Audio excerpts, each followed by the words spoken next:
आवाज मानदेशाचा। निसर्गाचा समतोल राखण्यासाठी आणि विद्यार्थ्यांमध्ये वृक्षारोपणाची आवड निर्माण करण्यासाठी म्हसवड येथील क्रांतीवीर नागनाथ अण्णा नायकवडी शाळा म्हसवड तर्फे दिबड येथील वन विभागाच्या जमिनीवर वृक्षारोपण करण्यात आले। क्रांतीवीर नागनाथ अण्णा नायकवडी शाळा ही नेहमीच उपक्रमशील शाळा म्हणून ओळखली जाते।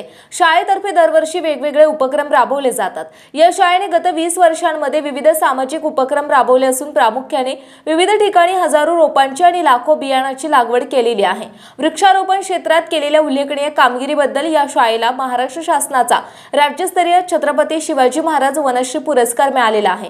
महत्त्वपूर्ण वन महोत्सव दिन तसेच साहित्यरत्न लोकशाहीर अण्णाभाऊ साठे यांच्या जयंतीनिमित्त आणि लोकमान्य बाळ गंगाधर टिळक यांच्या पुण्यतिथीनिमित्त क्रांतीवीर शाळेतील विद्यार्थ्यांनी दिबड येथील वन विभागाच्या जमिनीवर 1000 झाडाची लागवड केली। त्यासाठी वन विभागाने शिसव, लिंब, करंज, पिंपळवड इत्यादी विविध देशी संवर्गातील आणि कमी पाण्यावर येणारी रोपे उपलब्ध करून दिली होती।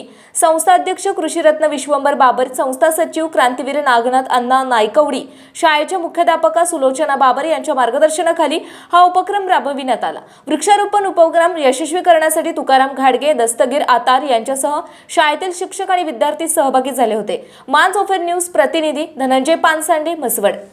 आपल्या जिल्ह्यातील तालुक्यातील लेटेस्ट बातम्या पाहण्यासाठी आजच मानसोफर न्यूज चॅनलला YouTube वर सबस्क्राइब करा आणि बेल आयकॉन प्रेस करा।